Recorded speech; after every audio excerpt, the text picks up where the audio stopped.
شهدت الصين تفشي عدة أمراض خلال السنوات الماضية مثل السارس وإنفلونزا الطيور، وحاليا تشهد انتشار نوع جديد من فيروس كورونا أدى لوفاة 17 شخصا وإصابة نحو 600. فلماذا يحدث هذا في الصين تحديدا؟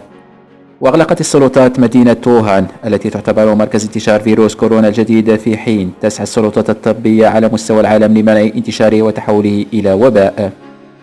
ما هو هذا الفيروس؟ نوع جديد من فيروسات كورونا، الفيروسات التاجية، وهي ثلاثة تضم عدد كبير من الفيروسات التي قد تؤدي إلى أمراض تتراوح بين الزكام وأمراض أخرى أكثر خطورة مثل السارس، وينتمي لعائلة الفيروسات الناجية، وأخذت اسمه من الكلمة اللاتينية كورونا وتعني الهالة والتاج، لأنه يظهر تحت المجهر ككرة تحيط بها خيوط ممتدة، مما يجعل شكلها كالهالة التي تحيط بالشمس أو كزوائد التاج. وتهاجم الفيروسات التاجية على عمومها الجهاز التنفسي والقناة الهضمية للثدييات والطيور. وتم رصد ظهور الفيروس في سوق لبيع ثمار البحر بالجملة في ووهان، ولا يزال مصدرها المحدد مجهولا، لكن فترة حضانة الجسم له يفترض أن يكون حوالي 14 يوما. ويسبب الفيروس أعراض مماثلة لبرد إنفلونزا، وحتى اللحظة أدى إلى وفاة 17 شخصا وإصابة نحو 600. هل له لقاح؟ لا، فحتى اليوم الخميس لا يوجد، وهو ما أكده التحالف العالمي للقاحات والتحصين من أن تطوير لقاح ضد فيروس كورونا جديد يحتاج إلى الأرجح عاما على الأقل. وقال المدير التنفيذي سيث بيركلي في تصريح لوكالة الأنباء الألمانية إنه من الصعب الآن تقييم خطر الفيروس، مضيفا: لكن الخبر السار أن العلماء قد فكوا بالفعل الشفرة الجينية للفيروس ونشروها، وهو ما مكن العديد من المنظمات في جميع أنحاء العالم من البدء في تطوير لقاح مضاد للفيروس. ما أبرز الأوبئة التي ظهرت بالصين؟ وقبل هذا المرض شهدت الصين عدة أوبئة نلخصها بهذا الجدول: السنة، الإنفلونزا الآسيوية، إنفلونزا هونغ كونغ، ومتلازمة الالتهاب التنفسي الحاد سارس، وإنفلونزا الطيور H5N1.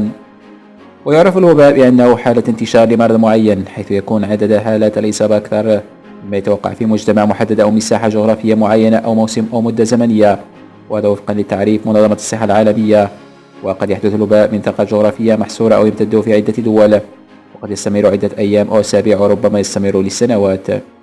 يمكن ملاحظة أن الصين قد شهدت الإنفلونزا الآسيوية وإنفلونزا هونغ كونغ ومتلازمة الالتهاب التنفسي الحاد سارس وإنفلونزا الطيور H5N1. فهل هناك سبب محدد؟ بداية يجب التأكيد على أن الصين شهدت انخفاضا كبيرا في انتشار الأمراض المعدية وعبثها منذ أوائل ستينات القرن الماضي، وهو إنجاز تحقق عبر التدخلات الصحية الفعالة والواسعة النطاق وبرامج التطعيم الكبيرة للسكان. نجحت الصين في القضاء على 11 مرضا معديا، بما في ذلك الجدري من عامة السكان أوائل الستينات قبل 19 عاما من استئصاله عالميا. تم القضاء لاحقا على 10 أمراض معدية أخرى بما فيها شلل الأطفال.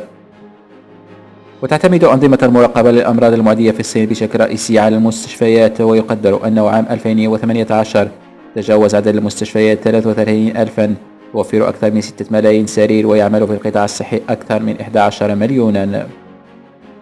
يحدث الوباء في عدة حالات، مثل نشوء نوع فرعي جديد من فيروس، مما يعني أن البشر يكون لديهم مناعة ضئيلة أو معدومة له، أو أن يصبح الفيروس قادرا على الانتقال بسهولة بين البشر عبر العطس أو السعال مثلا. يعتمد انتشار الوباء على عدة عوامل، منها شدة المرض الذي يسببه وسهولة انتقاله بين البشر والكثافة السكانية وتوفر الخدمات الصحية وطبيعة المكان الذي انتشر فيه المرض، وهل هو مفتوح ويشهد حركة كبيرة للمسافرين أم لا. مع تطور وسائل النقل لم يعد مكان في العالم معزولا، وأي وباء يبدأ في أي مكان فإنه من السهولة انتقاله لأماكن أخرى في العالم مع حركة المسافرين والبضائع. لذلك لا يمكن القول إن هناك سببا معين يجعل الصين ترتبط بأوبئة أكثر من غيرها من البلدان، والدليل أن العالم شهد تفشيا لأوبئة أخرى في مناطق متعددة، مثل فيروس زيكا في أمريكا الجنوبية، وإيبولا في أفريقيا، والإنفلونزا الإسبانية في أوروبا. وما قد يكون أكثر أهمية بالنسبة لوعي الصين أنها مركز اقتصادي عالمي، وتشهد حركة هائلة للمسافرين والبضائع، وهذا قد يهدد بشكل أكبر بانتشار مرض معين أو وباء، ولكن من الواضح أن الصين توعي ذلك وتعمل بشكل دقيق. والدليل أن السلطات أغلقت اليوم ووهان التي تعتبر مركز انتشار فيروس كورونا الجديد. أي بلد في العالم قد يشهد فيروس جديد أو وباء، ولكن المهم هو تعامل السلطات الصحية معه. ويرى العديد من الخبراء أن الصين طورت خلال السنوات الماضية من طريقة استجابتها لهذه الحالات.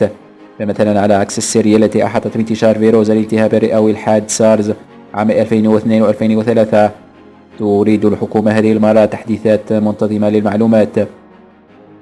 كما نقلت وكالة أنباء الصين الجديدة شينخوا الرسمية عن سون تشون لان نائبة رئيس الوزراء قولها خلال زيارة ووهان إن السلطات يجب أن تتحلى بالشفافية بشأن الانتشار والجهود المبذولة لاحتوائه، وهو تصريح من شأنه طمأنة خبراء الصحة في العالم.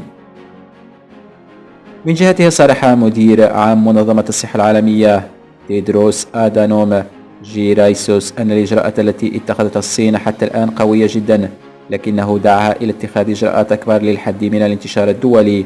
وأضاف: أكدنا لهم أن اتخاذ إجراء قوي لن يتيح لهم السيطرة على انتشار الفيروس في بلادهم وحسب، بل والتقليل كذلك من فرص انتشاره دوليا. ختاما، يعتقد بعض الخبراء أن الفيروس الجديد ليس بخطورات فيروسات كورونا السابقة مثل السارز ومتلازمة الشرق الأوسط التنفسية ميرس التي أودت بحياة أكثر من 700 مريض منذ 2012.